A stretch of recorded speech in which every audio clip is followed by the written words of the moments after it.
Bonjour à tous, merci mesdames, messieurs d'être avec nous pour ce nouveau rendez-vous de droit de réponse, votre émission de débat et de décryptage des principaux sujets d'actualité sur Equinox Télévision.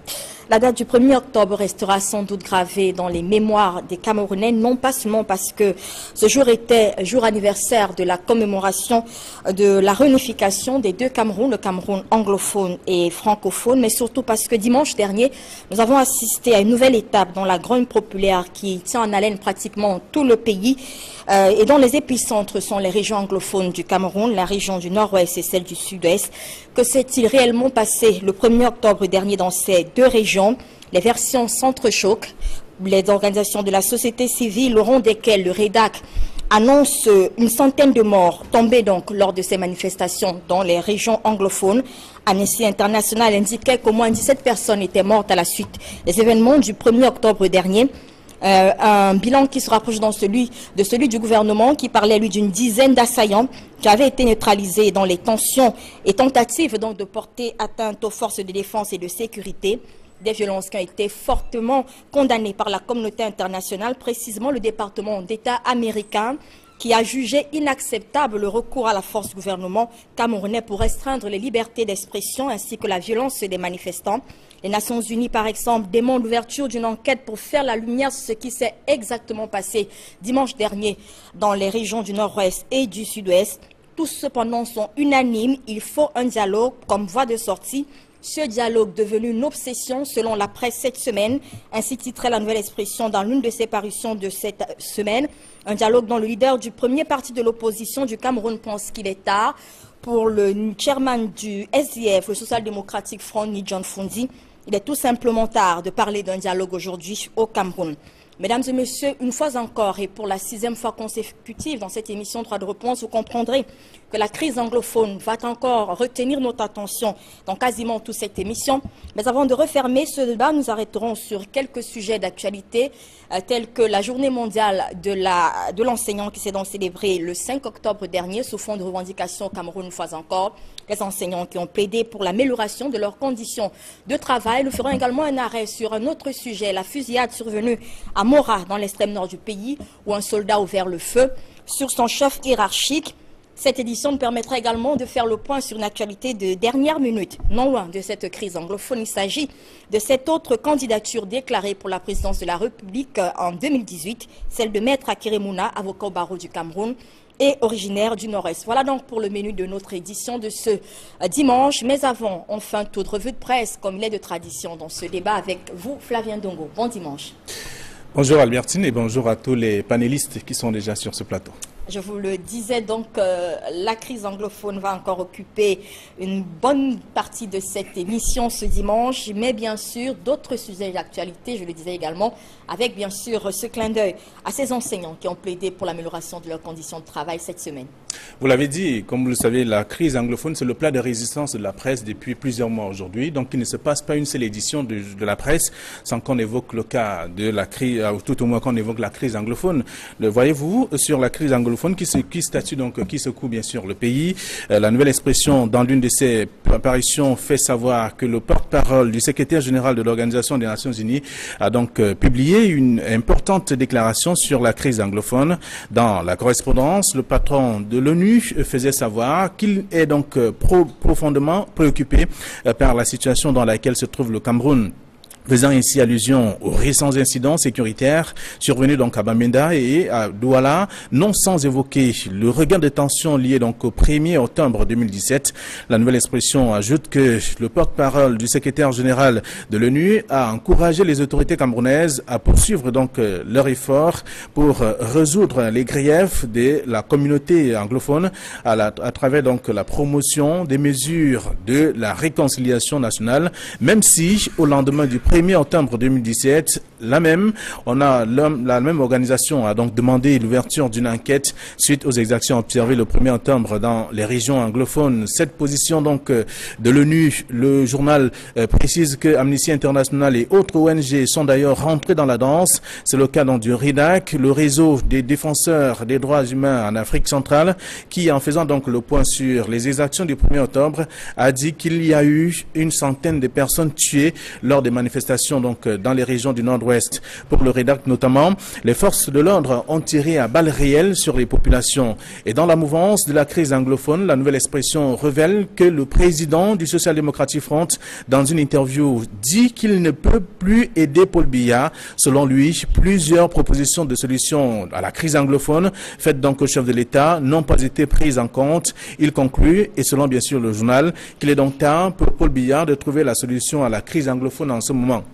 Des propos balayés du revers de la main par les classiques du régime en place qui ont fait un revirement des situations. Selon le journal, la nouvelle expression, dans une publication également, fait savoir que ces derniers avaient rejeté au départ l'existence d'un problème anglophone et aujourd'hui, ils avaient même refusé le dialogue. Précise d'ailleurs le journal, le rédacteur de l'article souligne qu'aujourd'hui, et curieusement, le dialogue est devenu le mot fétiche qui revient donc sur toutes les lèvres des dirigeants camerounais.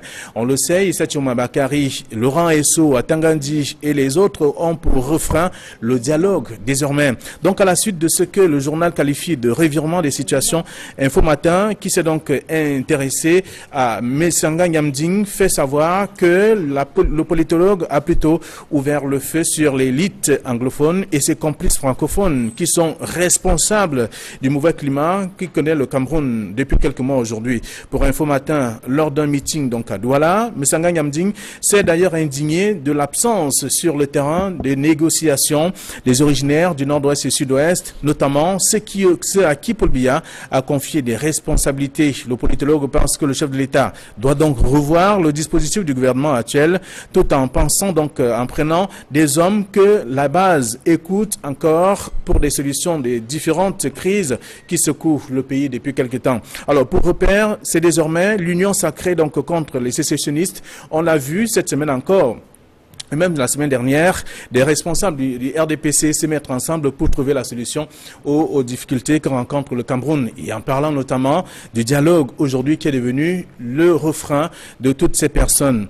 Alors voilà ce que la presse propose sur ce premier sujet. Le second sujet, comme vous le savez, vous l'avez évoqué, on parle bien sûr des enseignants qui ont manifesté, qui ont défilé donc dans l'allégresse et même dans la tristesse. La nouvelle expression révèle que ces enseignants ont fêté dans l'amertume et également, selon bien sûr le quotidien, les seigneurs de la crèche n'ont pas oublié le 5 octobre 2017 qui aujourd'hui est qualifié comme étant l'ingratitude notamment de la société civile et les misères qu'ils vivent au quotidien. Enseigner en liberté, autonomiser les enseignants. Pour bon nombre rencontrés donc par la presse à Douala, le thème de cette année ne cadre pas avec les réalités du terrain, simplement parce que les enseignants d'aujourd'hui ne participent pas à l'élaboration même des programmes à dispenser aux apprenants. Il conclut que le thème de cette 24e édition est une sorte d'utopie. Merci Flavien Ndongo pour cette revue de presse et bon dimanche. Dimanche à vous. Nous allons donc découvrir les invités qui sont déjà sur nos plateaux puisque certains ne sont pas encore arrivés à nos studios. Déjà avec nous notre correspondant, notre consultant, consultant en droit de réponse. Bonjour à vous Edmond Kamga et bon dimanche. Bonjour Albertine, bon dimanche. Je salue tous les téléspectateurs fidèles de cette émission.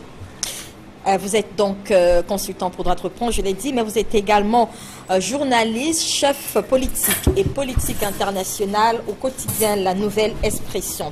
Tout à fait. Merci à vous, Abel Elimbilobé, d'être sur notre plateau. Bon dimanche. Merci. Bon dimanche à vous également et à tous les autres panélistes. De même que je les souhaite à vos très nombreux téléspectateurs.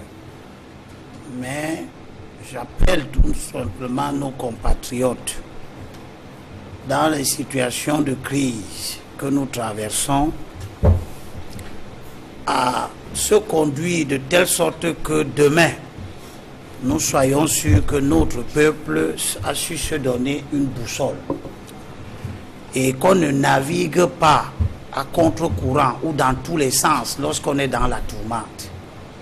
Parce que ce qui me semble se dégager comme comportement des acteurs politiques en principe, c'est que quand il y a une situation de crise, chacun pense que son bon sens est ce qui doit être suivi. Et on oublie les règles qu'on s'est librement données. On oublie l'esprit des institutions dans lesquelles nous vivons, avec lesquelles nous vivons, que nous nous sommes donnés librement. même si les hommes qui les animent à certains moments peuvent être présentés comme des hommes incompétents dans la conduite de leur mission, nous devons cerner très bien les problèmes. Ne pas confondre la nécessité de modifier les hommes et la nécessité de réformer les institutions. Très bien. C'est deux nécessités bien différentes. L'une s'apparente à un manque de boussole. On va dans tous les sens. L'autre s'apparente à un changement de méthode de gouvernement. Et ça, c'est légitime, c'est le propre des élections. Merci pour cette introduction. Vous êtes donc homme politique, conseiller municipal à la commune d'arrondissement de Douala 5e. Autre invité, déjà là, merci à vous, Samuel Motte, d'être sur notre plateau ce dimanche. Bon dimanche. Merci Albertine de m'avoir invité. Vous êtes sénateur suppléant du littoral RDPC, bien sûr. Vous êtes un cadre également de ce parti, puisque vous êtes président de section de Yingui, c'est dans le CAM. D'un CAM sud-est. Merci à vous d'être là, et un autre invité qui va donc nous rejoindre, nous l'espérons, avant la fin de ce débat. Je le disais tout à l'heure, nous commençons bien sûr par notre plat de résistance, la crise anglophone, avec les derniers développements relatifs donc à cette situation qui tient en haleine, je le disais, tout le pays depuis bientôt 1 an. Et la posture des organisations internationales relatives à ces derniers événements du 1er octobre dernier, c'était dimanche, des manifestations qui ont donc tenu en haleine tout le pays dans cette partie du Cameroun, les régions du sud-est et du nord-ouest. L'on annonce un bilan lourd selon des organisations internationales, une dizaine de morts selon le gouvernement Edmond Kamga. De façon globale, ce qui est de la sortie de la communauté internationale, comment est-ce que vous appréciez le traitement qu'a fait la presse de ces sorties cette semaine? Oui, la presse a rendu compte des événements survenus dans les régions du nord-ouest et du sud-ouest le dimanche 1er octobre 2017. Et la presse a effectivement souligné, n'est-ce pas, le fait qu'il y a eu des blessés, il y a eu des morts. Malheureusement, il y a une controverse sur le nombre de morts. Et sur cette controverse-là, le ministre de la Communication, porte-parole du gouvernement, a parlé d'une dizaine de morts. Et les Amnesty International, dans son premier bilan, a parlé de 17 morts. Et on sait également que les ONG, notamment le REDAC, a parlé d'une centaine de morts et a pu établir l'identité de 38 des 100 morts. Donc le débat est ainsi. Et pendant que cette controverse sur les nombres de morts survient, il faut rappeler que le secrétaire général de l'ONU, à travers son porte-parole, a annoncé l'ouverture, a demandé, n'est-ce pas, au gouvernement d'ouvrir une enquête sur ces événements-là.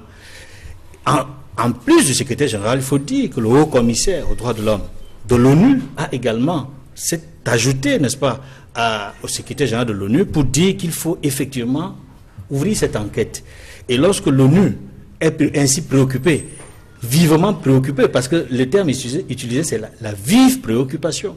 Et dans ce terme, il faut lire un message important, c'est que cette enquête est nécessaire, utile et indispensable pour comprendre ce qui s'est effectivement passé dans ces régions-là et parvenir au dialogue que l'ONU a souhaité, effectivement.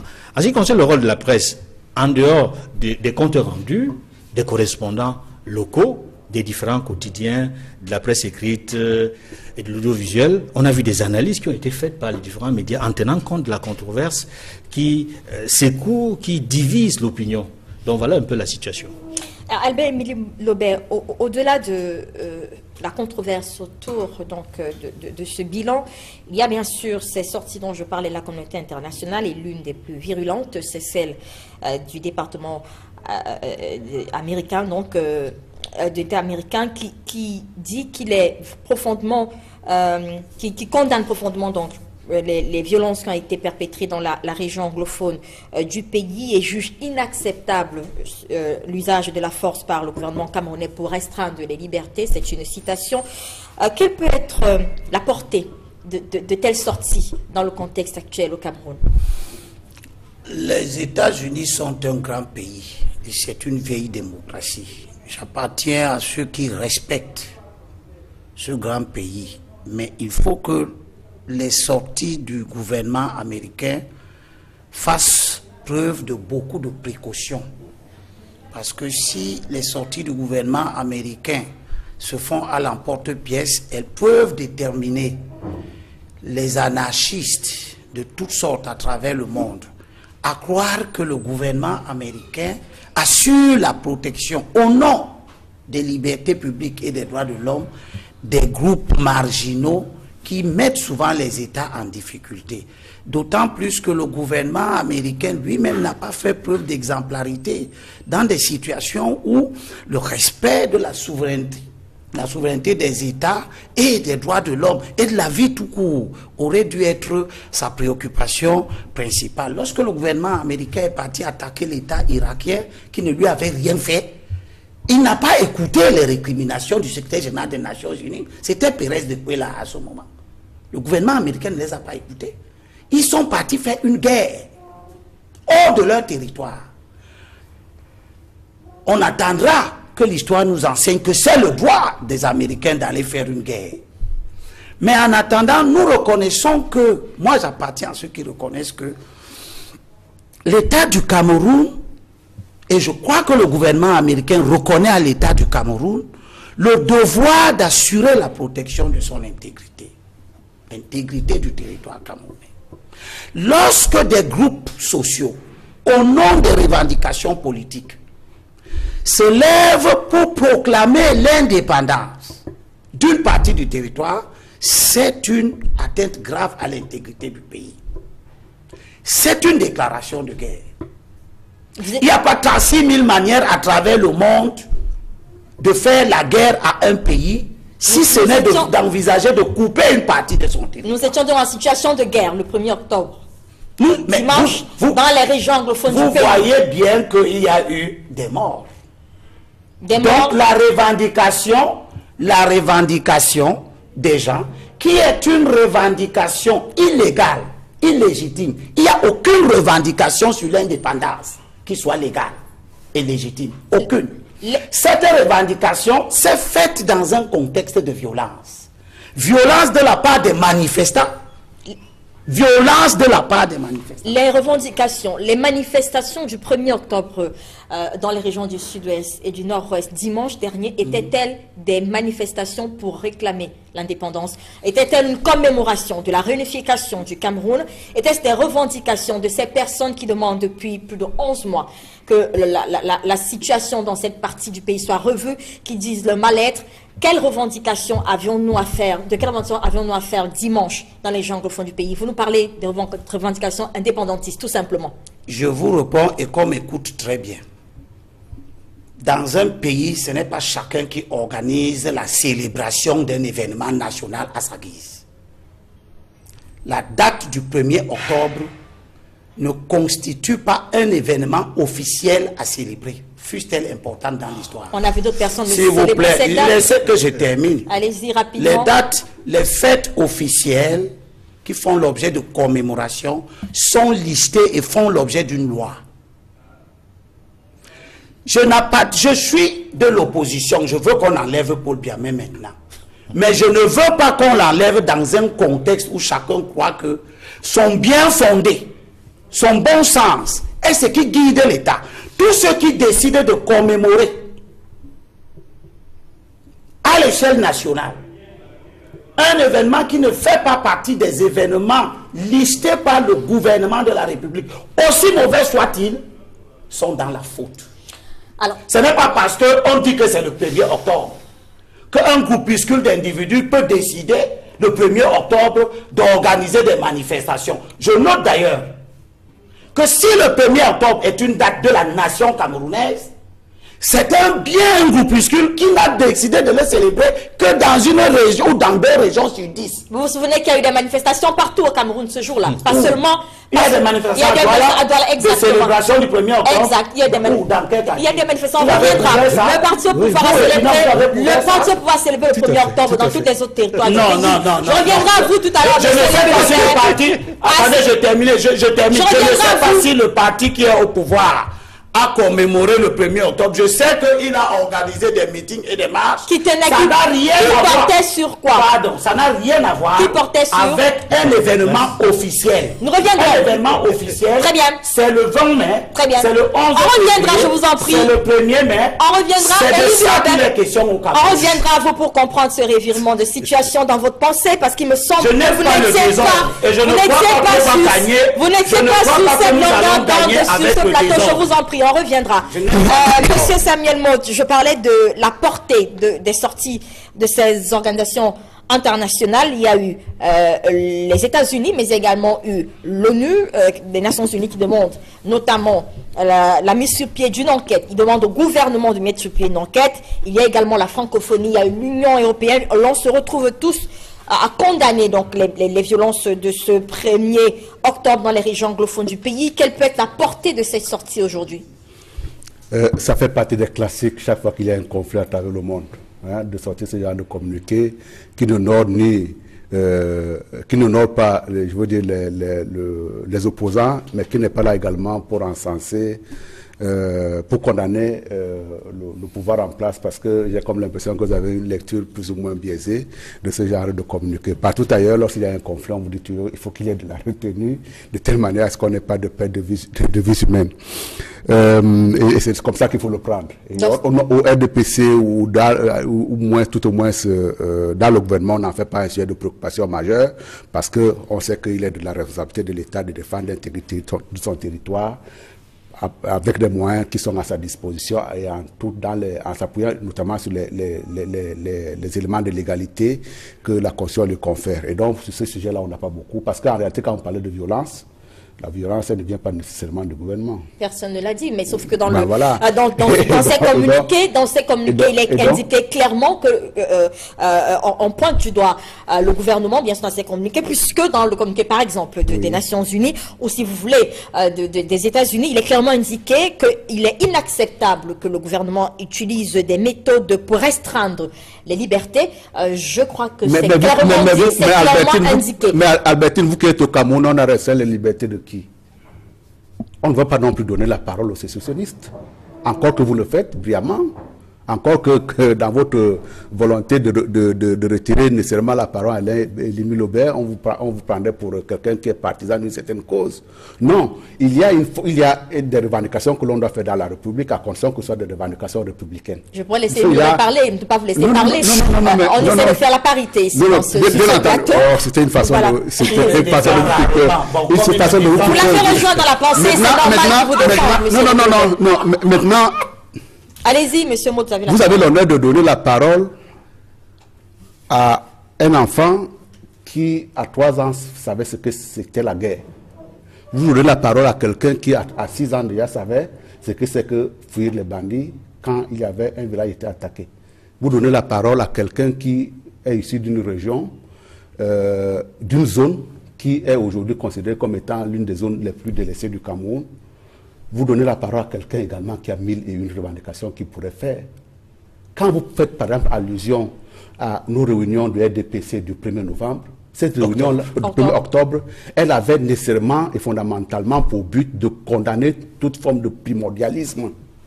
Parce que si vous n'allez pas construire une république sur les primordialismes, quand je vous ai cité tout à l'heure en disant que vous avez donné la parole à tel enfant, à tel enfant, à tel enfant, j'ai 1001 raisons également de le revendiquer. Très bien. Mais attendez. Ne portez pas la parole des gens, effectivement, qui, au lieu de nous rehausser dans notre développement, nous attirent vers la singularité. Nous voulons construire une nation qui est ouverte à l'universalité. Nous savons chaque fois, en ce qui concerne votre communauté, la mienne, celle de Limi Lobert, celle de mon ami qui est à côté, vous avez chaque fois une parole communautaire que vous pouvez porter, mais aussi longtemps que cette parole-là remet l'équilibre de la République, je crois que on vous la laissera faire. Et du coup, non, il faut être très sensible à ce genre de choses. On ne peut pas non plus dire que c'était un fait anodin de revenir pour nous sortir. Et ce qui était prévu le 1er octobre, c'était de dire effectivement qu'il y avait des déclarations d'indépendance qui étaient... C'est donc normal qu'à un moment donné, qu'on prenne... On est tiré sur les gens. Nous ne connaissons pas tiré sur les gens, mais attendez, Albertine, je peux vous dire, faites une manifestation aux États-Unis, vous allez voir comment il va se terminer. Attendez. où nous avons un cas qui vient de se passer la semaine dernière dans un pays de très grande démocratie. Vous avez bien vu comment on a traité des gens qui voulaient dire nous voulons l'indépendance. Donc effectivement, c'est pour ça que je vous dis, moi ces communiqués ne sont pas en ce qui me concerne. Des communiqués qui devraient faire l'objet d'une attention particulière. Ce genre de communiqués, on le fait toujours. Nous savons que les pouvoirs en place, qu'ils soient occidentaux, qu'ils soient dans les pays en Afrique subsaharienne et dans l'Afrique en général et tout pareil dans le monde, ne s'accommodent jamais de manifestations qui remettent en cause l'ordre public. Et il appartient au gouvernement de maintenir cet ordre public. C'est dans ce cadre-là qu'il y a un certain nombre d'incidents qu'il y a eu dans les zones que vous avez citées tout à l'heure. Edmond Kamga, j'en appelle à votre formation d'internationaliste pour nous dire à quoi est-ce qu'on peut s'attendre avec des communiqués pareils, même si sur ce plateau tente de nous faire croire que ce sont des communiqués sur lesquels on ne devrait pas du tout prêter attention. Il me semble que ces inquiétudes que donne la communauté internationale peuvent peut-être interpeller aujourd'hui le Cameroun.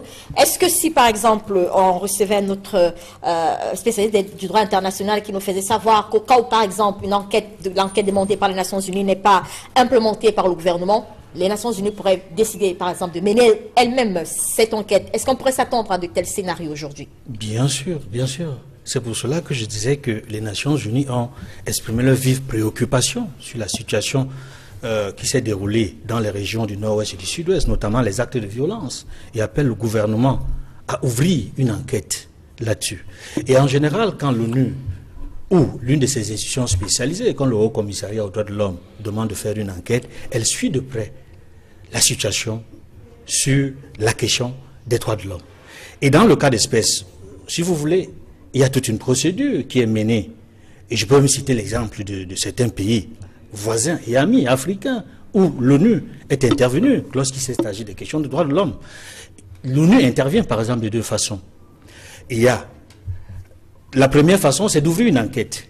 Lorsque l'État n'ouvre pas l'enquête, ou alors lorsque l'État tarde à ouvrir l'enquête, ou alors fait l'enquête mais ne produit pas rapidement les résultats, ou alors si les résultats ne sont pas équitables ou sont considérés comme résultant d'une enquête qui n'a pas été impartiale, l'ONU a la possibilité d'ouvrir une enquête et de solliciter que sur le terrain soit dépêchée une équipe d'enquêteurs internationaux dans le pays en question. C'est ce qui s'est passé en République démocratique du Congo. Aussi bien en ce qui concerne l'assassinat de 2 experts de l'ONU dans le Kasaï, que en ce qui concerne dans le Grand Kasaï, en ce moment, une commission d'enquête qui a été, une équipe d'enquête qui a été ouverte par l'ONU pour voir qu'est-ce qui se passe effectivement dans les régions des Grands Kasaï. Donc en fait, il y a 2 procédures.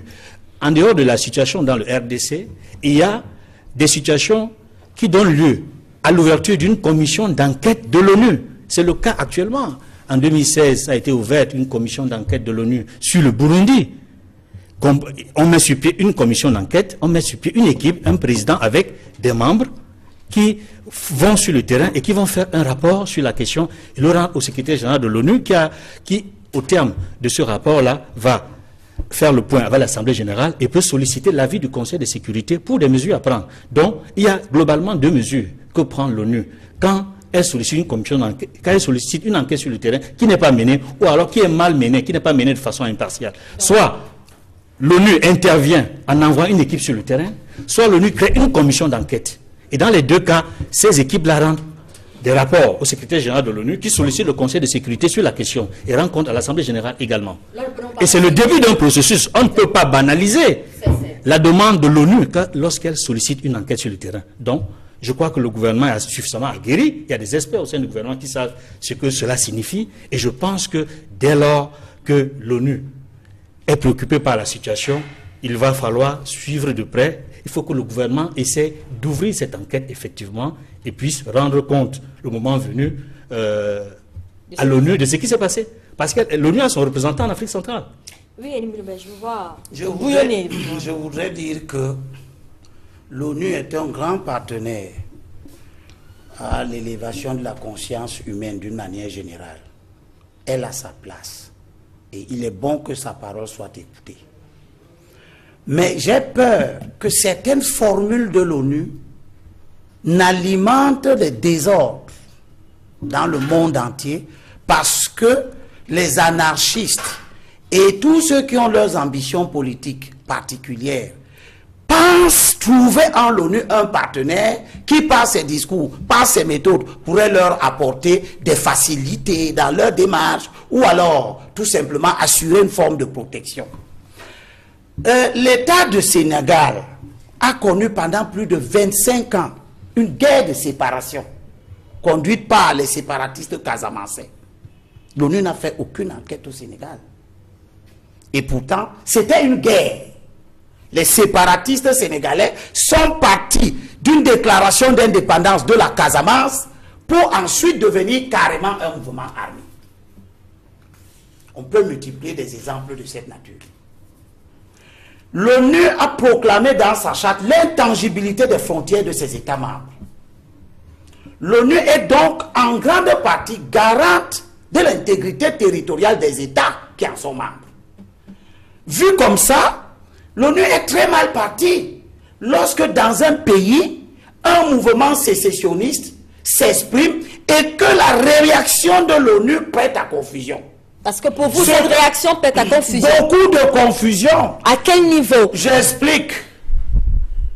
La première des choses que j'aurais attendu de l'ONU, c'est d'interdire la proclamation de l'indépendance sur le sol camerounais. Parce que le Cameroun, dans ses 475 000 km² actuels, est un État membre de l'ONU dont l'ONU est garante de l'intégrité du territoire. Le porte-parole du gouvernement a dit qu'il n'y avait pas eu de déclaration d'indépendance. Il n'y a pas eu d'indépendance. Pourquoi est-ce que l'ONU devrait condamner quelque chose qui n'a pas eu lieu?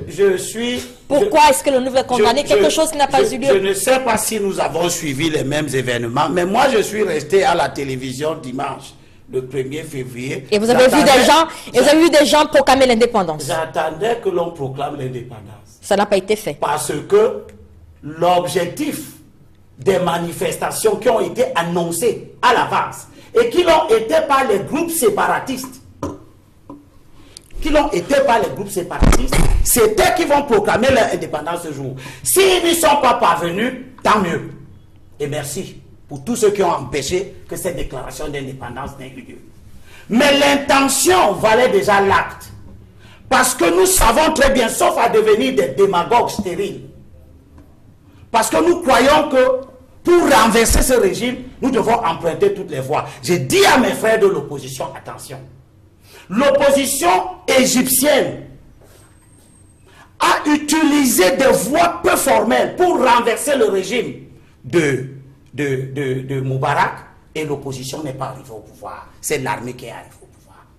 Tirons donc des leçons de certaines méthodes que nous croyons très fertiles parce que les voies classiques d'accession au pouvoir nous échappent. On accède au pouvoir par les élections. Organisons-nous, accédons au pouvoir par les élections et changeons démocratiquement l'ordre politique. Ne soutenons pas tout ce qui affaiblit l'État parce que nous voulons affaiblir un régime. Faisons toujours et restons constants dans l'idée que le régime de Biya et son RDPC sont certes de mauvais régimes, mais ne les confondons pas à l'État, même si eux-mêmes s'efforcent tous les jours d'être confondus à l'État. Restons des hommes politiques déterminés à être porteurs de la construction d'un État, pas des régimes, d'un État, un État. Et un État, chacun ne se lève pas là-dedans pour dire que lui proclame l'indépendance. Je serais à la place de Biya, j'aurais fait exactement la même chose. C'est-à-dire de déployer les forces de défense et de sécurité pour empêcher qu'une telle manifestation n'ait lieu. Très bien, on a compris. Avec les branches du supposé arbre de la paix, qui ne sont que des démonstrations d'un groupuscule qui en réalité est instrumentalisé et tout le monde le sait. Alors, pour vous, la manifestation du 1er octobre dernier dans les partis anglophones occulte totalement toutes les autres revendications qu'il y a dans cette partie du pays, notamment le fédéralisme dont on a entendu parler, ces revendications sur la forme de l'État qui ont été demandées depuis quelques mois. Pour vous, les manifestations du 1er octobre n'ont plus rien à voir avec cet autre mal-être qui avait été qu'on a enregistré depuis le début de cette crise dite anglophone. C'est cette question qui m'a amené à votre émission, parce que moi je suis en deuil, j'aurais pu ne pas venir. Vous venez de poser la question essentielle. Je veux rappeler aux anglophones du nord-ouest et du sud-ouest, aux populations, pas aux anglophones, aux populations du nord-ouest et du sud-ouest, que nous sommes dans une démocratie représentative. En attendant de devenir dans l'anarchie que prêchent certains, nous sommes encore dans une démocratie représentative.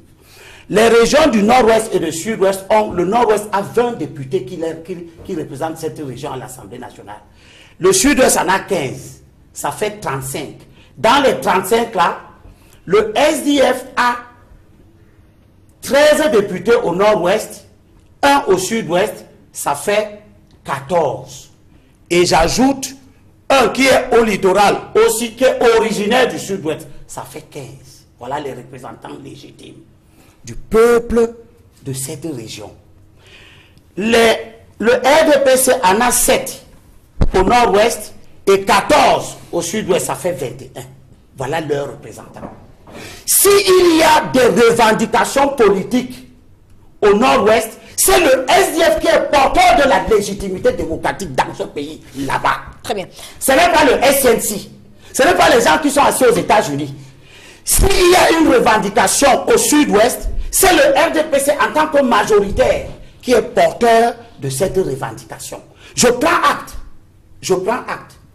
que depuis que le SDF existe, il n'a pas fait à l'Assemblée nationale de revendication au nom des populations, ni du nord-ouest, ni du sud-ouest. Il n'a jamais fait. Très bien. On reviendra. Le RDPC non plus. Permettez qu'on donne la parole à notre Chacun ne peut pas se lever dans ce pays, sauf si nous sommes là pour cautionner le désordre. Chacun ne peut pas se lever, assis aux États-Unis, assis n'importe où, décider d'être le représentant légitime des peuples du Nord-Ouest et nous dire qu'il revendique la modification de la forme de l'État. C'est inacceptable. Maître Lavoisier Tchapi nous a rejoint sur ce plateau. Bonjour maître et bon dimanche à vous. Bonjour à vous et bonjour à tous les téléspectateurs de Kinos. Vous êtes avocat au barreau du Cameroun, vous êtes également cadre du Social Democratic Front, le SDF. Merci d'être là. Alors, nous parlions justement de ces événements du 1er octobre dernier dans la partie anglophone du pays, mais surtout la sortie des organisations internationales au sujet de ces événements et même de la crise anglophone tout simplement. Alors pour vous, quelle peut être la portée donc de ces sorties, notamment le communiqué des États-Unis, le communiqué des Nations Unies qui demande aussi une enquête, le communiqué de la francophonie aujourd'hui, tout ce qui condamne les violences de ce 1er octobre. Quelle peut être la portée de toutes ces sorties médiatiques? Je pense que ces sorties médiatiques sont d'abord justifiées et ensuite la portée peut avoir un impact sur les relations que le Cameroun a avec la communauté internationale. Je dois dire que ces sorties sont justifiées. Pourquoi? Parce que nous continuons, à l'heure où je vous parle, de déplorer les arrestations massives et les déportations des anglophones à Yaoundé. Déportation. Les déportations. Les gens sont arrêtés dans le sud-ouest et le nord-ouest et sont amenés à Yaoundé pour des motifs qu'on ignore. À ce moment, ils sont près de 150 qui ont été arrêtés et déportés à Yaoundé. Déjà que ceux qui sont déjà emprisonnés en Kondengui et dans diverses prisons de Yaoundé, au CED et autres, n'ont pas encore été libérés. Et pour des motifs fallacieux, parce que je participe à la défense de ces anglophones. Je sais pourquoi certains sont là. Ça ne valait pas la peine qu'ils soient là. Mais que des gens soient arrêtés dans le nord-ouest, dans des conditions terribles, parce que l'armée que le gouvernement a déployée dans ces régions casse les domiciles, casse les chambres, fouille, arrête les gens, les torture et les déporte à Yaoundé. J'appelle ça déportation. Parce qu'il y a les tribunaux compétents dans les régions du sud-ouest et du nord-ouest pour juger toutes les infractions qui sont commises là-bas. Il n'y a pas de justificatif que des gens soient arrêtés et déportés à Yaoundé. La deuxième chose que je voudrais déplorer, c'est les tueries. Rien ne justifie. L'armée camerounaise, c'est une armée professionnelle. C'est une armée de guerre. Rien ne justifie que pour une opération de maintien de l'ordre, l'armée soit déployée sur le terrain. Le militaire n'a pas appris à maintenir l'ordre. Le militaire est là pour appuyer sur la gâchette et tuer. Ceux qui déploient le BIL dans les régions du sud-ouest et d'autres forces armées savent ce qu'ils veulent faire. Et nous connaissons le résultat. Je voudrais dire une chose. Voici la loi qui porte maintien de l'ordre au Cameroun. cette loi, elle dit ceci, à l'article 4. Lorsque, nonobstant les dispositions de l'article 3, l'usage des armes peut intervenir sur réquisition expresse de l'autorité administrative dans les cas suivants. Lorsque les violences et voies de fait graves généralisées sont exercées contre les éléments de maintien de l'ordre. Il faut justifier qu'il y a des violences graves contre les éléments de maintien de l'ordre, en cas d'usage d'armes à feu contre les forces de maintien de l'ordre. Voilà les cas où on peut utiliser l'arme. Dans ces deux cas, l'usage d'armes n'est admis que si les forces de maintien de l'ordre ne peuvent pas se défendre autrement. Et n'intervient qu'après plusieurs sommations faites par des haut-parleurs et par tout autre moyen. L'usage des armes contre les éléments de grand banditisme ou de bandes réelles armées peut intervenir sans réquisition. C'est un texte hors contexte. Moi, je voudrais dire que dans les opérations de maintien de l'ordre, il y a deux genres d'armes qui sont autorisées. Il y a la matraque, le gaz lacrymogène. Voilà les deux seules armes que pour les opérations de maintien de l'ordre on peut utiliser. Alors, rien ne justifie que des citoyens qui n'ont que l'arbre de paix en main soient tués. Alors, mais je voudrais vous poser une question. Je voudrais dire que ceux qui ont déployé les forces de défense contre des citoyens innocents qui ne portaient que des arbres de paix emportent la responsabilité de cette tuerie. Alors, on va rapidement passer sur là parce que on a pas les éléments. Mais avant, je vous en prie, Maître Lavoisier Tchapi, est-ce que cette loi dont vous parlez est applicable en cas de guerre? Parce que pour Elie Mbilobé, nous étions en situation de guerre le 1er octobre 2017 dans la partie anglophone du pays. Il vient de nous faire comprendre qu'on avait affaire à des personnes qui voulaient annoncer, déclarer leur indépendance et que dans cette configuration, nous étions en période de guerre. Période de guerre, on peut imaginer que des éléments des forces de l'ordre sont obligés d'utiliser leurs armes. Étions-nous en situation de guerre le 1er octobre dernier en région anglophone du pays? Je ne voudrais pas faire offense à la mémoire de M. Elie Mbilobé, mais je crois qu'il ne comprend rien de ça. Comment peut-il dire que le 1er octobre on était en guerre? C'est la première fois que les anglophones fêtent le 1er octobre dans ce pays. Ils l'ont toujours fait. Et le gouvernement sait. À Yaoundé, les gens ont fêté le 1er octobre. Les gens ont marché à Ebolova pour le 1er octobre. Le contexte a changé. Ah bon, quel contexte? Je voudrais dire que aucun état de guerre n'a été déclaré ni dans le sud-ouest, ni dans le nord-ouest. Si M. Elie Mbilobé a une décision qui déclare la guerre dans ces régions, il n'a qu'à le dire. Ne confondez pas les contextes. Je ne nie pas que dans cette crise anglophone, il y a des extrémistes. Il y en a. Des bombes ont éclaté artisanalement, il y en a. Mais l'armée a les moyens. L'armée, les forces de maintien de l'ordre, ils ont des techniques pour détecter ceux qui causent des infractions. Les interpeller et les faire juger. Très bien. Donc, on n'était aucunement dans un contexte de guerre. Tout le monde a vu les images à la télévision et dans les réseaux sociaux de ces manifestations. Je pense que c'est regrettable pour notre État de se comporter comme ça.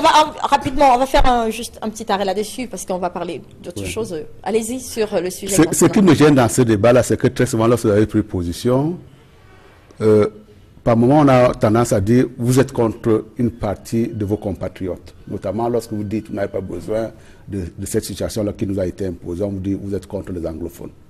Je voudrais parler de manière générale. Nos manifestations, nos sorties visent à condamner toute forme de primordialisme qui a tendance à nous ramener vers le bas que de nous élever. Et quand je suis le discours de Maître tout à l'heure, il y a également une partie des compatriotes, et c'est bien ce que Limbi disait tout à l'heure également, qui pensent que c'est bien ce désordre-là parce qu'on va voir très bien comment est-ce que le gouvernement va faire pour sortir de là. Il ne s'agit pas de ça, monsieur.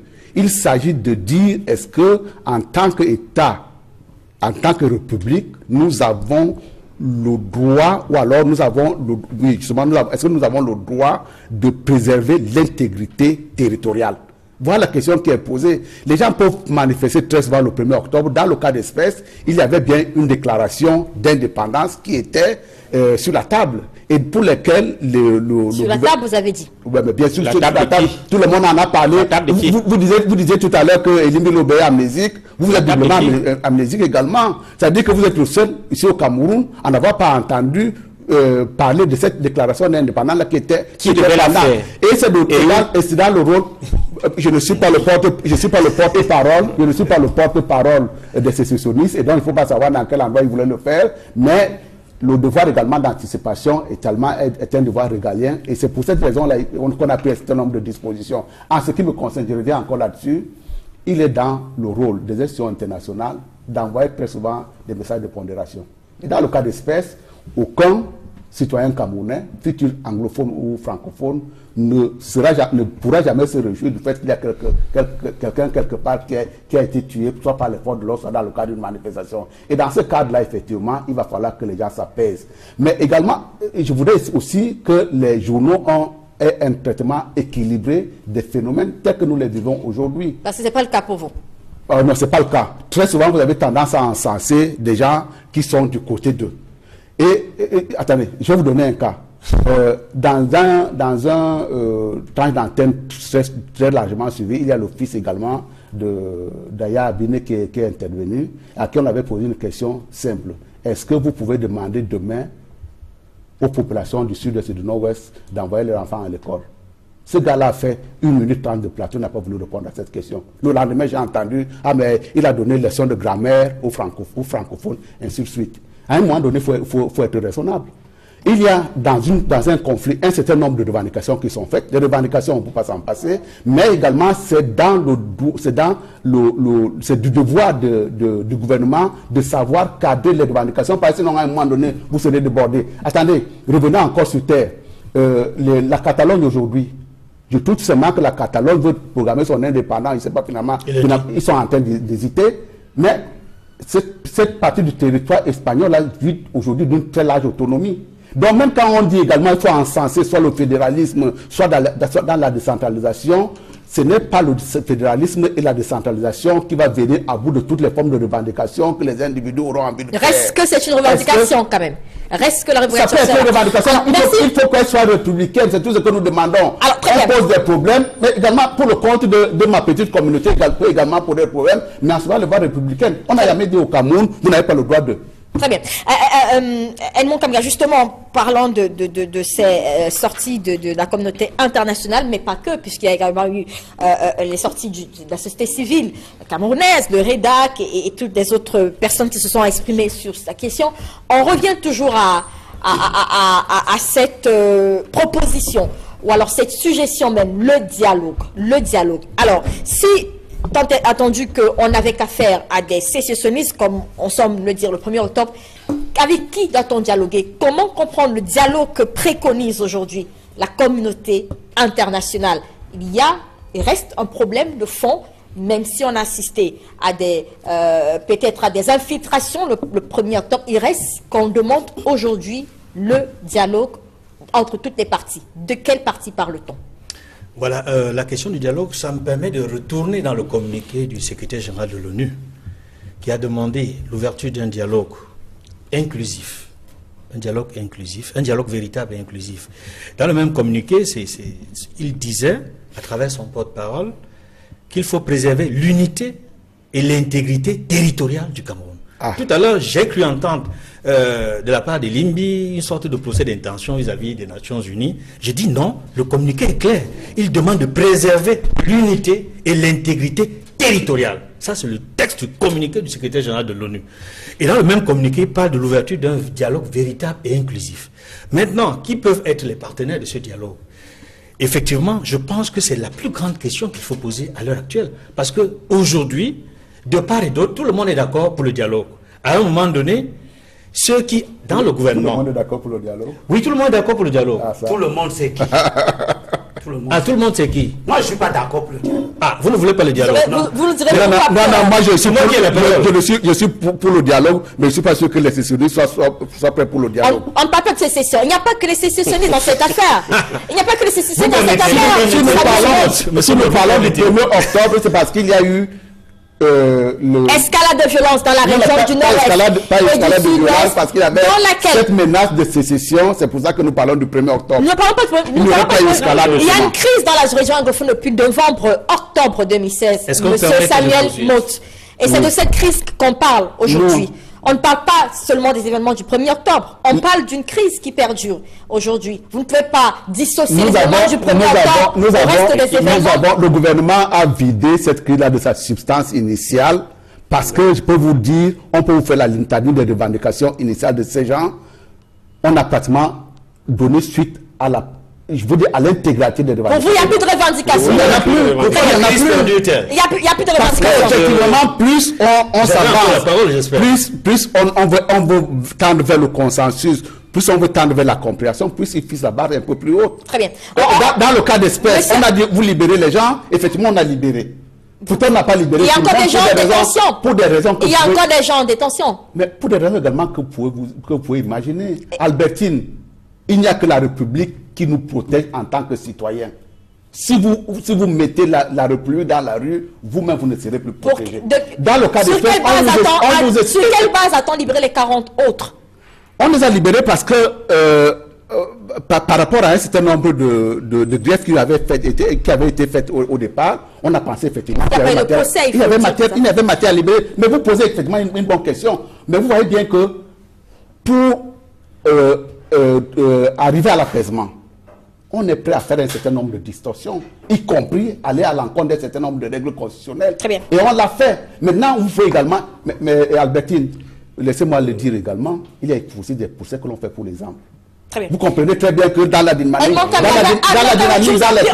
beaucoup. Même s'il n'y a rien dans les faits. Je dis on le fait pour les armes et pour les armes. Comme l'affaire des évêques du Nord-Ouest et du Sud-Ouest. Edmond Kamga. On les a poursuivis sur quelle façon on a abandonné. Excuse-moi de t'avoir coupé, mais... Allez-y, Edmond, rapidement.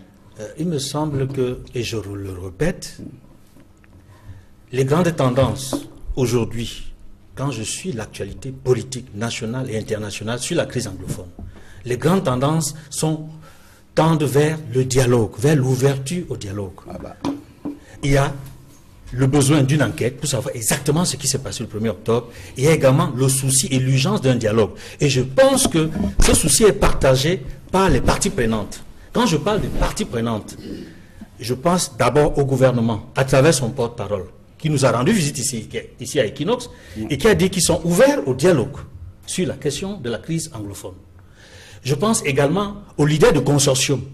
Félix Abombala, on l'entend régulièrement ces derniers temps, qui appelle à la cessation des violences, qui est pour le dialogue, pour l'ouverture au dialogue. Et je pense que c'est un leader qui a conçu sa légitimité à travers le rôle qu'il a joué, à travers le consortium qui a été malheureusement interdit par le gouvernement. Mais aujourd'hui, on a besoin de ces leaders de consortium pour ce dialogue dont il faudra ouvrir. Il y a également une autre frange de la population, la société civile, il faut le dire, qui est également concernée par ce dialogue-là, notamment les organisations non gouvernementales qui s'occupent des questions des droits de l'homme. Il y a également les partis politiques. Tout à l'heure, on en parlait, qu'il y a les partis politiques représentés à l'Assemblée nationale. S'ils ont encore une légitimité, il faudrait bien que leur parti soit associé à ce débat-là, qui doit s'ouvrir sur cette question nationale, parce que la question anglophone aujourd'hui, c'est un problème national. Il faut ouvrir ce dialogue. Il me semble même, à travers le porte-parole du gouvernement et à travers le chef de l'État, que ce dialogue pourrait bientôt s'ouvrir. La question de fond aujourd'hui, c'est celle de savoir s'il faille associer ou non les extrémistes, notamment ceux-là qui, à l'extérieur du pays, n'est-ce pas, agitent, n'est-ce pas, manœuvrent pour qu'un certain nombre de choses soient faites et qu'on assiste à ce que l'on a vu. Parce qu'une bonne partie des morts, on l'a vu à la frontière du Cameroun entre le Nigeria. Merci Edmond Kamga. Je suis vraiment surprise, M. Samuel. Le souci du dialogue inclusif est de savoir s'il faut les associer ou pas et dans quelles conditions. Moi, je pense que le débat, c'est à ce niveau-là, en ce qui concerne les sécessionnistes. Monsieur Samuel, je suis vraiment surprise que vous me disiez sur ce plateau qu'au sein du gouvernement, ou alors au sein de votre parti politique, le RDPC, on a élagué la question des revendications anglophones à ce jour, parce que même votre président national de votre parti est pour le dialogue. Le post qu'il a fait sur sa page Facebook, permettez-moi de le dire, pendant les événements du 1er octobre, est très clair.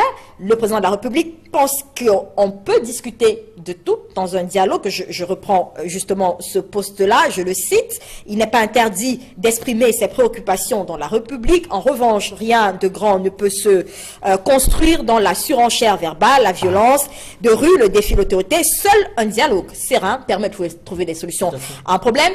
Ça veut dire que pour le président de la République, on doit passer par un dialogue. Elim Lobé, vous ne savez pas, vous reviendrez. Elim Lobé, vous n'êtes pas du tout d'accord avec le dialogue. Mais attendez, il faut que tout le monde m'écoute très bien. Je ne suis pas d'accord avec le dialogue. D'abord parce que le président de la République, qui sait très bien qu'il est très contesté, il est même à la limite vomi par le peuple camerounais, se sert de ce type de subterfuge pour se remettre habilement en scène et de devenir le centre de quelque chose, d'un mouvement qui était censé être un mouvement qui l'évince. C'est ça les fautes de l'opposition, les fautes tactiques. Deuxièmement, je ne suis pas pour le dialogue, parce que ceux qui en parlent sont ambigus. Ils disent qu'ils veulent un dialogue inclusif. Et ils disent, mais pas de sécessionnistes. Pourtant, c'est les sécessionnistes qui ont déclenché cette crise, qui est une crise politique. Ah bon? C'est bien les sécessionnistes qui ont déclenché cette crise. La crise anglophone. Donc vous madame, c'est moi qui parle. Allez-y, je veux juste préciser. Si vous dites un dialogue inclusif, sachez que vous allez prendre tout le monde parce que tout le monde a droit à la parole. Vous ne pouvez donc pas exclure les sécessionnistes. Vous devez les prendre.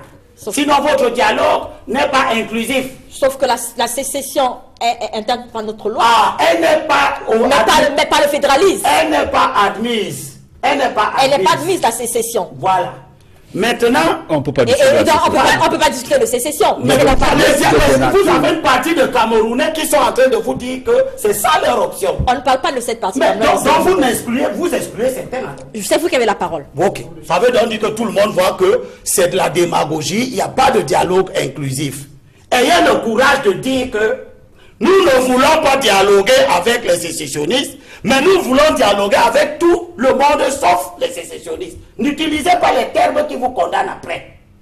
Troisième chose pour laquelle je ne veux pas de dialogue.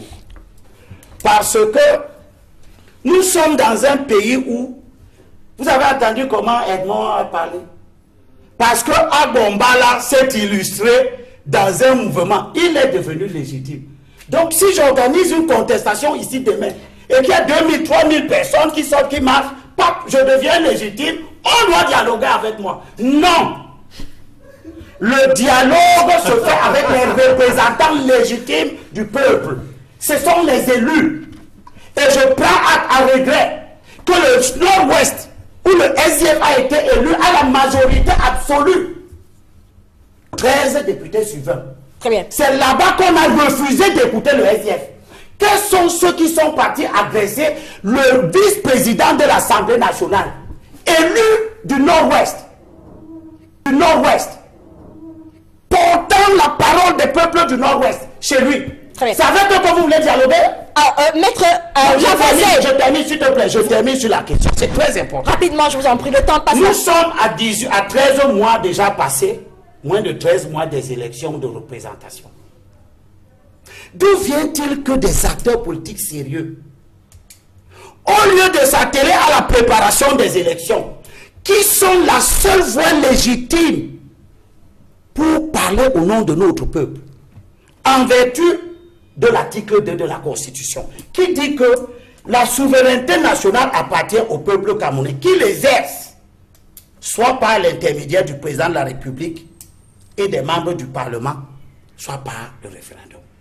Ça veut dire que l'année prochaine, nous allons envoyer au Parlement des gens qui vont exercer la souveraineté, qui pourront donc débattre de la question de la forme de l'État, tant il est que certains veulent en débattre. D'où vient-il qu'on dise maintenant, non, on ne part plus aux élections, c'est pas les élections notre priorité, on ne prépare pas les élections, allons au dialogue. Donc c'est dans ce dialogue-là qu'on va modifier la forme de l'État. Ça sera pour parler de quoi? Vous voyez comment on est en train de choisir arbitrairement les gens qui vont participer à ce dialogue.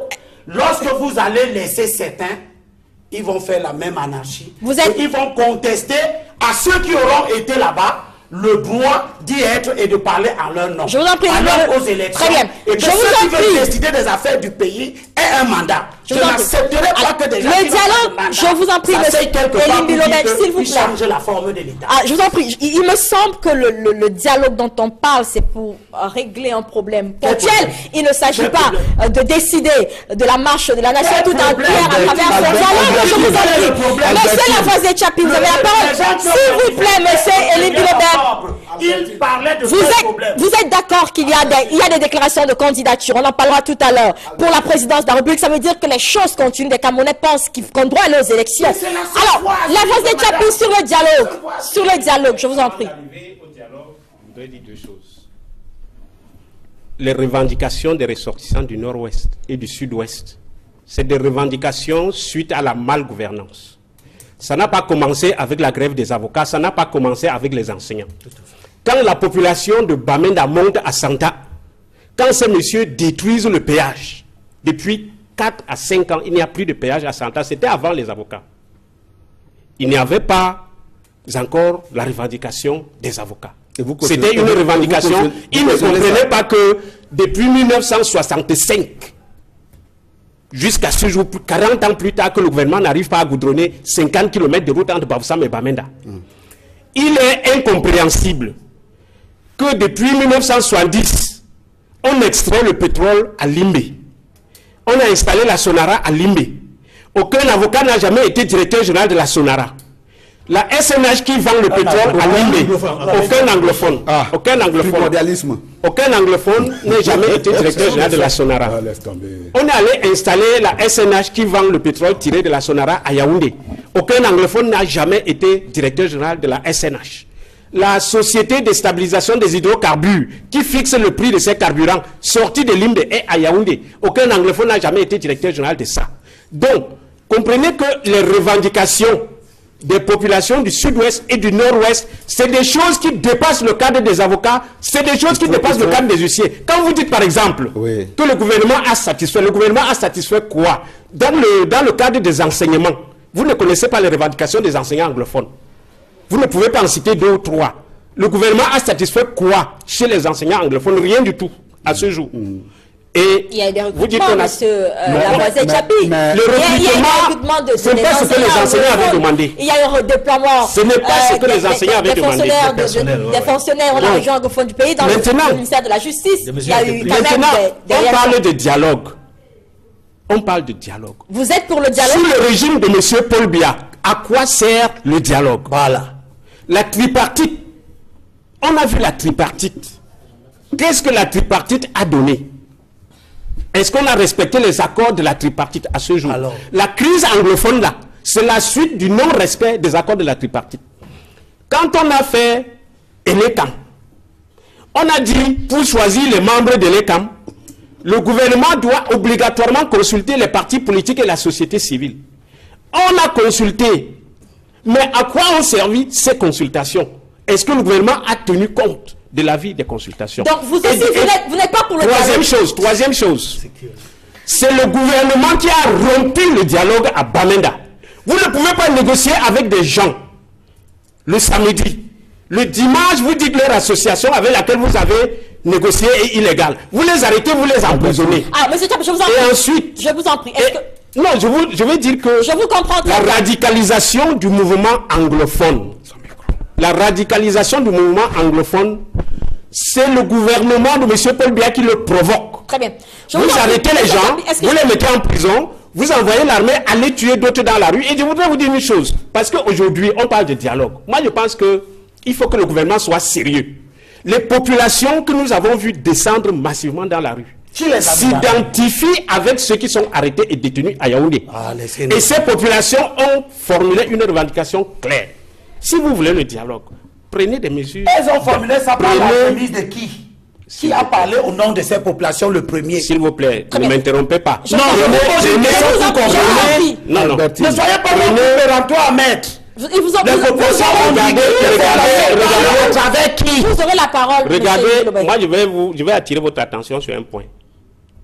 Lorsqu'il y a eu ces manifestations dans le sud-ouest et le nord-ouest, vous allez vous rendre compte que les populations, quand elles sortent et manifestent, s'orientent dans les chefferies traditionnelles. Parce que l'homme anglais a connu ce qu'on a appelé le indirect rule. Le chef traditionnel était un responsable extrêmement important chez l'anglophone. Monsieur Tchapi, je vous en prie, relancez, s'il vous plaît. Je voudrais donc dire que votre position rejoint certainement celle de... Votre position rejoint avec celle de votre... dire que s'il y a dialogue, vous permettre de parler, je vous en prie. S'il y a dialogue, comme M. Paul Biya... Vous êtes pour ou contre le dialogue? Non, je voudrais m'exprimer. Allez-y. Je ne vois pas seulement dire non. Si M. Paul Biya est sérieux avec sa formulation de dialogue, il faut que Paul Biya donne d'abord les garanties que les résolutions de ce dialogue seront appliquées. Lesquelles, par exemple? C'est quoi des garanties? Une parole, une déclaration, c'est quoi? On dialogue sur quoi? Alors, je vous en prie. Il faut par exemple que le dialogue soit assisté par la communauté internationale. Pour parler de quoi? Et que cette communauté, pour parler des revendications des ressortissants du sud-ouest et du nord-ouest. Je vous en prie, s'il vous plaît. Alors, Maître Tchapi, le président de votre parti. Donnez-nous 4 revendications des anglophones. Il nécessite un dialogue pour la satisfaction de ces 4 revendications. Donnez-nous 4. Elie Bilobert. Il en a donné une. Est-ce que je peux parler? Je peux lui donner une. Oui. L'homme anglophone a une identité différente de l'homme francophone. Oui. Oh là là. Oui, laissez. Une identité. Oui. Il a une identité. On a été colonisé par deux puissances différentes. Oui. Il a une identité différente. Oui. Alors, restaurer l'identité de la population. C'est laquelle? Alors, je vous en prie. Merci. Alors, je disais, s'il vous plaît, la parce que c'est de non-sens. Elie Bilobert, j'ai la parole, je vous en prie. Sinon, on coupe votre micro. Vous me laissez parler, s'il vous plaît. Je disais que votre position rejoint justement celle du chairman du SDF qui estimait peut-être que le temps du dialogue est passé.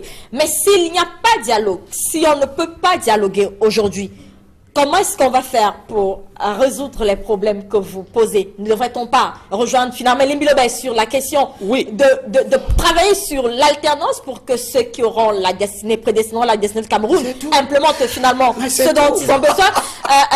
Samuel Mout. Écoutez, on se rend bien compte de la profondeur des problèmes que nous sommes en train de soulever. Il a parlé tout à l'heure de l'identité des anglophones.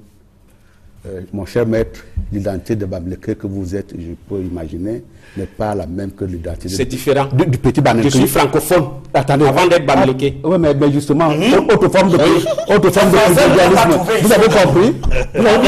Il se revendique d'un primordialisme. Monsieur Samuel, si on veut tenir ce raisonnement, on ira dans le nord-ouest chercher l'identité. C'est bien. Samuel Mout a la parole. S'il vous plaît, cher monsieur, allez-y. C'est bien ce vers quoi on... Est-ce qu'on peut s'écouter? C'est bien ce vers quoi nous tendons aujourd'hui. C'est-à-dire que lorsqu'on aura fini de satisfaire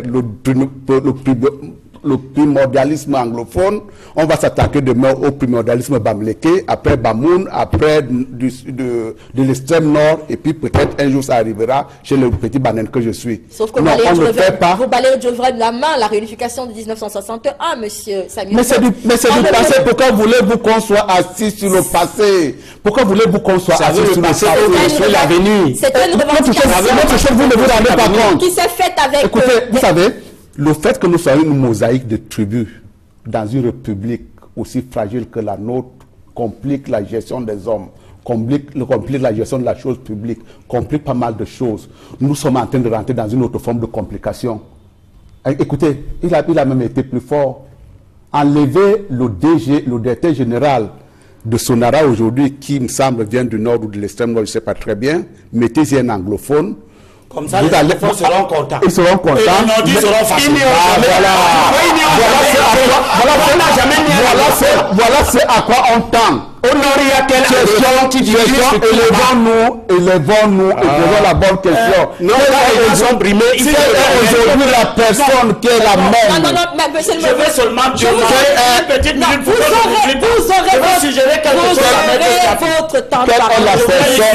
Faites-moi ce petit privilège. Je vous en prie, permettez-moi un peu de gérer ce plateau assez difficile comme je peux. Quelle est la personne qui est la plus à même à diriger une entreprise aussi complexe que la Sonara? D'où que vienne la personne, on la prendra et on ne tiendra pas compte effectivement de son passé. Et le problème tel que les anglophones le posent, et vous êtes tombé sur ce piège-là, en vous revendiquant d'un primordialisme colonial, c'est-à-dire que soit francophone, soit anglophone, il y a d'autres primordialismes plus importants et d'ailleurs qui sont plus naturels et plus légitimes que ce primordialisme-là. Parce qu'en réalité, quand vous dites que vous êtes francophone et anglophone, les gens qui ont compris ce primordialisme dans le sud-ouest ou dans le nord-ouest, en fait, ils le font en effaçant leur primordialisme ethnique. Alors, je vais essayer de résumer. Il a le même niveau. Voilà, il a le même niveau et de mêmes conséquences que ce primordialisme que vous allez le faire à l'échelon d'un village, d'un canton ou alors d'une région. Parce que également, est-ce que vous voulez me dire à travers ce discours comme celui-là que chaque fois, en fin de, je sais pas moi, tous les 2 ans, tous les 3 ans, tous les 4 ans, bien tous les ans, il va falloir que dans la République, on s'assied pour dire, voilà le nombre de gens du littoral qui ont été promus au courant de l'année, il faudra qu'on change. Mais rien n'a été fait en faveur d'une communauté. Je vais résumer pour vous, et M. Limblobé, Samuel Mout, pas de dialogue, il faut pas de dialogue. Non, je n'ai jamais dit. Écoutez, je vais tellement être consensuel dans mes interventions que je serai la dernière personne à dire que je ne suis pas contre le dialogue. Mais on dialogue sur quoi? Par contre, il y a quelque chose sur lequel. Je ne sais pas de quoi on va dialoguer, mais il y a une chose sur laquelle je sais qu'on ne dialoguera pas, c'est sur la sécession. Ça c'est clair. Il est clair que sur la sécession, il n'y aura pas de dialogue. Mais on dialogue sur le fédéralisme. Le chef de l'État, lui, on parlait du fédéralisme. On peut. Ouais, en vous disant qu'en même temps, ce n'est pas une fin en soi. C'est pas une fin en soi. Je vous donne un cas qui est sur la table aujourd'hui, qui est un cas contemporain. La région de Barcelone, c'est une catalane, c'est une région qui est autonome depuis des siècles. Ça n'a pas empêché de demander l'indépendance. Et donc c'est parce que les gens vont dire non, mais on peut parler de alors, non, mais pourquoi vous pensez que c'est pas raison? Vous avez des gens qui ont tout inclus. C'est une expression qui est vieille. Non, ça joue contre vous. Permettez que monsieur... Je suis très surpris que sur ce plateau, excusez-moi, certains panélistes ne soient pas favorables au dialogue. Si on n'est pas favorable au dialogue, cela signifie qu'on n'est pas favorable, qu'on est favorable à ce qui s'oppose au dialogue. Si on ne dialogue pas, comment est-ce qu'on peut construire? Comment est-ce qu'on peut se réconcilier? Comment est-ce qu'on peut échanger? Le chef de l'État lui-même avait dit, débattons, ne combattons pas. On n'a pas besoin d'aller au maquis pour s'exprimer. Et c'est encore lui qui met en place la nécessité, qui souligne la nécessité du dialogue. Et il me semble que c'est lui qui incarne, en tant que président de la République, les institutions. Et sur ce plan-là, je pense que le dialogue, et j'insiste, est urgent et nécessaire. Maintenant, sur le contenu du dialogue, il est clair que quand on voit l'évolution de la situation depuis 1 an, compte tenu des mesures qui ont été prescrites pour résoudre les problèmes corporatistes qui ont, pour la plupart, été globalement évacués, même si elles ne sont pas achevées, on se rend compte que la question majeure qui demeure est celle de la forme de l'État. Aujourd'hui, je vois une sorte de consensus qui se dégage sur l'idée que personne, en tout cas la grande majorité des Camerounais, n'est pas pour la sécession. Que l'on soit anglophone ou francophone, il me semble que la majorité n'est pas pour la sécession. Par contre, il y a l'idée du fédéralisme qui se dégage, aussi bien en ce qui concerne les anglophones que les francophones, sur l'ensemble des débats que nous avons ici et un peu partout depuis presque 1 an. J'ai dit, la question du fédéralisme peut être débattue. Le problème, c'est de savoir quel type de fédéralisme. Est-ce que c'est l'ancien fédéralisme où on avait 2 États fédérés, anglophones, majoritairement nord-ouest et sud-ouest ensemble, ou alors est-ce qu'il ne faut pas élargir, c'est-à-dire aller à 4-5 États fédérés, voire 10 États. Et personnellement, ma proposition va dans le sens d'au moins 5 États fédérés, voire 10. Mais ça, c'est une question qui peut être débattue. Et je cite encore le chef de l'État dans l'un de ses discours de fin d'année, notamment à la fin de l'année 2016. Lorsqu'il débattait de la question de la forme de l'État, il disait non négociable, mais plus loin, il y avait une phrase très importante. Il disait, je suis prêt à aller plus loin sur cette question. Je suis prêt à aller plus loin. Et dans plus loin, je vois la possibilité de débattre de la question de la forme de l'État. Oui. Maintenant, pour terminer, il me semble que tout à l'heure, mon ami Elimbi disait que l'enjeu, la priorité, c'est les élections. Et non pas de discuter de la question anglophone ou autre. À propos des élections et je crois de l'alternance qu'on a évoquée ici en passant, je pense qu'il ne faut pas au Cameroun l'alternance pour l'alternance. Nous avons besoin d'une alternance patriotique, d'une alternance dans le cadre d'un pays totalement dépouillé du néocolonialisme, c'est-à-dire une alternance décolonisée et une alternance qui suit avec la fin du franc CFA, la sortie du franc CFA. Parce que quand on est ça c'est les prolongations. Non, je vais dans le sens de Limbi qui dit que la priorité c'est les élections. Oui, pour l'élection, mais une alternance qui est patriotique. Très bien. Et nous avons des patriotes dans toutes les formations politiques de ce pays. Alors, je vous en prie, vous pouvez me répondre. Y a-t-il un problème anglophone? Je crois, c'est drôle que c'est à moi que vous posez une question. Oui, je vous la pose. Je crois que j'ai été parmi les premiers à commencer à dire ici qu'il y a un problème anglophone. Merci d'avoir répondu. Ouais. Alors, s'il y a un problème anglophone, comment doit-on le résoudre aujourd'hui? Donc, premièrement, le problème anglophone n'est pas celui de la fédération. C'est lequel? Ils ne vous ont dit ça nulle part. Ceux qui manifestent là, ils vous ont dit qu'ils voulaient la fédération. Bien sûr. On a dit que... Non, les leaders de moi, je vous ai parlé. Bon, moi, je vous ai écouté parler. Permettez-moi, finalement, c'est aux autres que je parle. Les leaders anglophones qui sont allés débattre comme avocats n'ont jamais parlé de sécession. Les termes de leur revendication étaient clairs.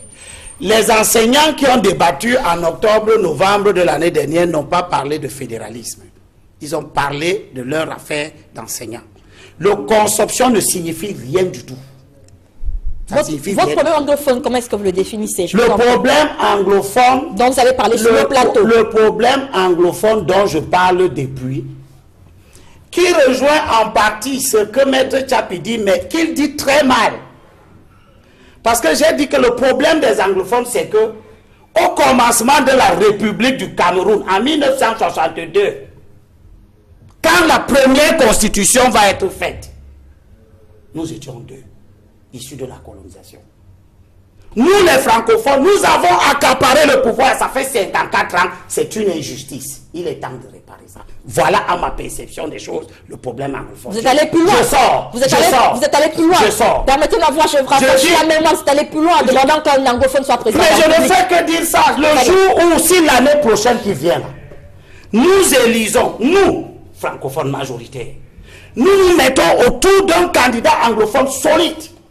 Nous lui apportons notre soutien. Comme nous l'avons fait en 82, nous allons mettre en 92. Nous aurons les pieds en plein dans la résolution définitive de la question anglophone. Je voudrais dire à Maître Tchapi que vous voyez donc comment quand un parti politique ou quand les partis politiques ne sont pas conséquents envers eux-mêmes, jouent à demander l'arbitraire, à tirer profit de l'arbitraire, à condamner l'arbitraire, à un moment donné, il cesse d'être crédible.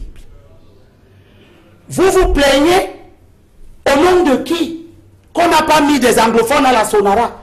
Vous avez 17 députés à l'Assemblée nationale qui sont anglophones, qui n'ont jamais posé le problème au gouvernement de la juste répartition des nominations. On se souvient tous du discours de l'honorable Wirba devant la Nation qui a posé devant à l'Assemblée nationale, qui est revenu sur ses revendications.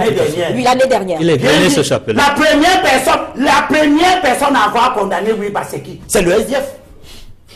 Non. La première personne, Wirba est en train de m'écouter. La première personne à avoir condamné Wirba ici, c'est le SDF. Je continue. Qu'est-ce qu'on a dit? Je continue. Je continue. Mais vous m'interrompez. Vous m'interrompez tout le temps. Je dis que vous avez été les représentants légitimes du peuple anglophone. La crise anglophone et le mécontentement des anglophones n'a pas commencé l'année dernière quand Wiba s'exprime. Vous êtes à l'Assemblée depuis 2004, depuis 1997. Depuis 1997, vous êtes à l'Assemblée. Vous n'avez pas porté les revendications anglophones. Pourquoi aujourd'hui, quand un groupuscule minoritaire, nébuleux, dont vous ne connaissez pas, sauf si vous connaissez les acteurs et vous ne voulez pas le dire, arrive sur la scène, pose des problèmes qui vont dans tous les sens, vous devenez subitement ceux qui prennent la parole, des gens qui ont le visage masqué pour parler en leur nom. Vous avez voté la loi d'orientation de la décentralisation en 2004. Non. Vous avez voté, tu n'étais pas à l'Assemblée. Les députés SDF ont quitté la salle. Laisse-moi finir. Tu vas protester. Tu vas parler. Non, mais ne dites pas de mensonges ici. Laisse-moi finir. Mais ne dites pas de mensonges sur le laisse-moi finir. Laisse-moi finir. Les députés SDF n'ont jamais voté la loi sur la décentralisation. Pour terminer. Le SDF a voté la loi d'orientation de la décentralisation. Il a voté la loi fixant les règles applicables aux communes. Il a voté la loi fixant les règles applicables aux régions. Il a voté la loi portant le régime financier des collectivités territoriales. Il a voté la loi sur l'urbanisme. Il a voté la loi portant fiscalité locale. C'est-à-dire les 6 lois qui structurent la décentralisation. Et il va aux élections. Il a des maires. Il est dans le jeu. Je comprends que le SDF et tous les autres Camerounais condamnent M. Biya de n'avoir pas été compétent pour amener la décentralisation le plus vite possible jusqu'à son terme, mais je ne comprends pas que des gens qui ont agi dans la construction de la décentralisation reviennent nous dire aujourd'hui, parce qu'un groupuscule anglo ou je ne sais pas quoi, qui est aux États-Unis ou n'importe où, parle de fédération, du coup le SDF est devenu fédéraliste. Voici les statuts du SDF. Il n'y a aucune référence au fédéralisme là-dedans. Vous n'avez pas le manifeste? Il est où? J'ai le manifeste. J'ai le manifeste. Je vais te dire ce qui est écrit dans le manifeste. Non, on n'a pas le temps pour ça. Mais comprends d'abord que le document structurant d'un parti politique... Je veux bien rappeler. Qui dit ces objectifs, c'est le statut. Il n'y a pas là-dedans une seule référence au fédéralisme. Il ne s'agit pas, s'il vous plaît, il ne s'agit pas... Il ne s'agit pas de faire le procès du SDF. Non, c'est pas le procès du SDF. Il s'agit de faire le procès du SDF sur ce plateau. Je dis ce qui fait l'aggravation d'un mécontentement qui est légitime parce que les gens estiment que dans la haute sphère de l'État, leur composante qui est essentielle pour la nation parce que nous étions deux, devrait être représentée. Très bien, on l'a suivi. Mais de là, les gens essaient de récupérer ça pour sortir du bois parce qu'ils sont en perte de vitesse.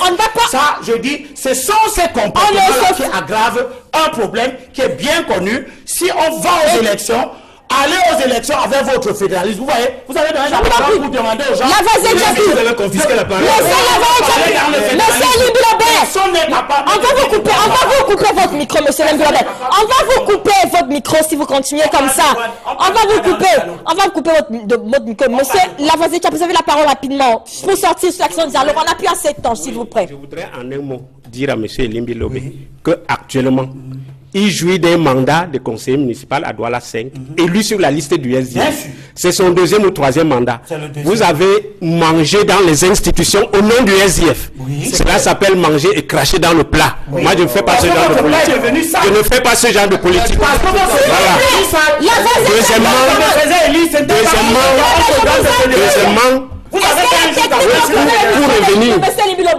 s'il vous plaît, pour revenir à la crise anglophone, je voudrais dire que si le président de la République parlait d'un débat, il y a un minimum qu'il doit faire, à mon avis. Le président de la République doit remanier son gouvernement. Les ministres qui ont échoué dans le règlement de cette crise, les ministres qui ont provoqué la radicalisation des populations, ces ministres, il faut les dégager. C'est une conséquence logique quand on est un politicien qui tient à ses principes. Comme ça que première chose. Je vous en prie. Deuxième chose, il faudrait que le chef de l'État, jusqu'à ce jour, ni le chef de l'État, ni le ministre de la Communication, porte-parole du gouvernement, aucune autorité de l'État n'a adressé ses condoléances aux familles des gens qu'on a tués. Le 1er octobre. Ça aurait été la moindre des choses. Dit, j'adresse mes condoléances à ces familles, etc. Nous avons vu une scène choquante à Kumbo. Parce que quand l'armée tuait, l'armée emportait les corps. L'armée amène le corps d'un jeune homme qu'on a tué dans un cercueil de fortune fait de contreplaqué. Je dis de contreplaqué. Scellé et interdit qu'on ne doit pas voir le corps. ça a encore provoqué un autre soulèvement. Très bien. Kumba a failli brûler. Très bien. Donc, il faut minimum ce message de condoléances. Troisièmement, il faut adresser un message fort à ces populations parce que les ressortissants du sud-ouest et du nord-ouest se sont levés et se sont fâchés. Les ressortissants des autres régions, s'ils ont des problèmes et ne les soulèvent pas, c'est pas le problème. Des gens ont dit, nous avons des revendications, on se fâche et on les soulève. Le président de la République, s'il vous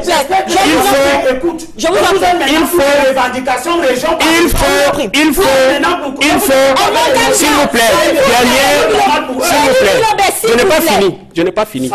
Il faut que le chef de l'État libère systématiquement toutes les personnes arrêtées y compris celles qui ont et emprisonnées. Y compris celles qui ont voulu, y compris celles qui ont Si on a brûlé une école, c'est en droit pénal ce qu'on appelle destruction des biens. Oui. Ça ne nécessite pas d'être déporté de Kumbo à Yaoundé. Oui, bon, si on les parce qu'il y a les tribunaux à Kumbo. On les libère. Ah, vous croyez que la justice n'est plus crédible dans notre pays? On les libère ou on les libère? Merci de la je pense que c'est cette radicalisation. C'est cette radicalisation. S'il vous plaît. Qui aujourd'hui amène à un certain nombre de comportements. Et je pense que le président de la République doit prendre des mesures d'apaisement d'abord. Très bien. Au lieu de chercher à enlever, lui dire comment il doit bien. S'il vous plaît, rapidement, un mot sur cette déclaration de la candidature de Akere Mouna. Je reviendrai à Nblobé tout à l'heure, mais vous aurez juste 20-30 secondes pour réagir sur cette candidature. Vous qui vouliez avoir un anglophone à la tête du pays. Alors, un mot sur cette déclaration, de cette candidature qui a été annoncée. Oui, vraiment à chaud comme ça. Tous les citoyens camerounais sont libres de déclarer leur candidature. Bon, maintenant, nous savons comment ça se passe. Il faut être dans un parti politique. Il faut que le parti, qui a au moins un élu, selon le code électoral, porte votre candidature. Il annonce par ailleurs la création d'un mouvement, je crois, le mouvement NAO. Je sais pas. Un mouvement NAO. Voilà. Maintenant, une sorte d'en marche. Voilà. Semblable à celle de la mode. Est-ce que de telles initiatives pourraient permettre d'apaiser? Moi, je pense que toute initiative qui vise à améliorer les conditions du peuple camerounais est la bienvenue. Si Akere Mouna estime qu'il a un rôle à jouer dans le cadre du changement au Cameroun... Il estime. Et il est clair dans une interview qu'il a donnée à un journal panafricain, il est clair qu'avec lui, on ira vers un État fédéral camerounais. Donc, fédéralisme. C'est son point de vue. Moi, je voudrais ici, avant de terminer, je voudrais ici dire une chose qui est très importante. Il faudrait qu'on ne sorte pas comme ça dans ce débat sur la crise anglophone. Parce que l'essentiel, c'est l'apaisement. Il faut qu'on parvienne à un apaisement total. Qu'on puisse vraiment échanger et à partir de nouvelles bases consensuelles, qu'on puisse avancer. Donc un dialogue. Ne servons pas de... Il faut le dialogue. Très bien. Il faut le dialogue. Merci. Il faudrait qu'on évite, n'est-ce pas, qu'il y ait des failles, qu'il y ait des nuisances internes, et que ce soit la communauté internationale qui règle nos problèmes. C'est important que les Camerounais eux-mêmes règlent leurs propres problèmes. On a vu en Libye, on a vu en Côte d'Ivoire comment la communauté internationale est intervenue et on a vu comment ça s'est terminé. Réglons nous-mêmes nos problèmes par nous-mêmes. Oui, Samuel Maud. En s'asseyant sur le primordialisme pour faire un certain nombre de revendications, de temps en temps, on peut avoir gain de cause, mais on ne peut pas avoir gain de cause assez longtemps. Quand vous parlez de la candidature d'Akere Mouna, je suis désolé, elle sera assise quoi? C'est un primordialisme. Parce que sortant d'une crise comme celle que nous connaissons aujourd'hui, les gens se souviendront assez rapidement, ah, c'est un anglophone. Donc, probablement, on ne va pas le voter, même si c'est par ailleurs quelqu'un de qualité. Et c'est pour ça qu'il faut s'élever. Quand effectivement, Elimbi Lobé parle effectivement de la représentation dans une république, oui, effectivement, les voix de la représentation, on les connaît. Mais, je peux vous dire tout simplement, même si l'ensemble des députés qui viennent des zones que nous qualifions aujourd'hui comme étant des zones anglophones étaient totalement acquis à l'opposition, de quel poids pèseront-ils à l'Assemblée nationale pour pouvoir infléchir des choses? Peu importe. Donc si on ne sort pas, c'est important, c'est important. On dit tout simplement il faut sortir de son primordialisme pour pouvoir avoir des sympathies ailleurs. Oui. Et donc le fait d'asseoir uniquement des sympathies sur le simple vocable qu'on est anglophone ou francophone, qu'on est bamléké, ou on est bassa ou on est banen, ça ne suffira pas à faire avancer un certain nombre d'idées. Et donc je dis, pour terminer, le jour, cher maître, vous allez écrire sur le marbre que le DG de la SNH va être un anglophone, on sera mort. Le jour où vous allez dire que tous les 5 ans, il faudra que le plan de la République vienne des zones anglophones ou francophones, on sera mort. Le jour où vous allez dire qu'il faut absolument qu'il y ait un Bamileke qui soit chef de l'État avec telle cadence, on sera mort. Il faut sortir de là en disant nous sommes tous des Camerounais à l'intérieur du 54 ans. 56 ans. 56 ans. Et cette longévité en elle-même est l'une des causes des problèmes. Ça, c'est un autre débat. Oui, mais vous venez de parler, je vous ai écouté. Cette longévité en elle-même est... Une minute, il reste 50 secondes. Je dis à Maître Akeremouna, cher maître, bienvenue dans notre monde. Mais ta candidature, elle est une contribution déterminante à la résolution du problème. Je demande à Christophe Afomouillon de mettre aussi la sienne. Toutes ces candidatures sortent de ce qui est hors du régime. J'attends du régime qu'il fasse preuve à l'intérieur de ses propres associations, le RDPC, d'équité envers les anglophones. Et que le RDPC ait le courage de mettre en scène un anglophone solide. Et que tous ces anglophones-là aillent aux élections, y compris avec les francophones qui voudront s'entêter à y aller. Mais j'ai dit aux uns et aux autres que nous devons être justes. Parce que c'est la justice qui élève une nation. Notre pays a été gouverné déjà 56 ans par 2 présidents francophones. Je vous donne ma parole, chers compatriotes. Si l'année prochaine, un président francophone advenait encore à être élu, avec la double complicité du RDPC et du SDF, dont les comportements sont ambigus comme ça. Ne s'agit-il pas également de primordialisme, votre position? Non, ce n'est pas un primordialisme, c'est la réalité que nous impose notre spécificité culturelle et politique. Si le troisième président est francophone, nous allons regretter notre pays pour n'avoir pas écouté la vraie revendication des anglophones, qui n'a rien à voir avec les routes, parce que les routes, il en manque partout. Alors, Maître Lavoisier Tchapi, un cadre du RDPC s'exprime également cette semaine. C'est une déclaration qui a également fait beaucoup parler d'elle sur la question du dialogue. Je veux parler du secrétaire national de la communication du RDPC qui estimait qu'aujourd'hui, la sécession et le fédéralisme sont non négociables.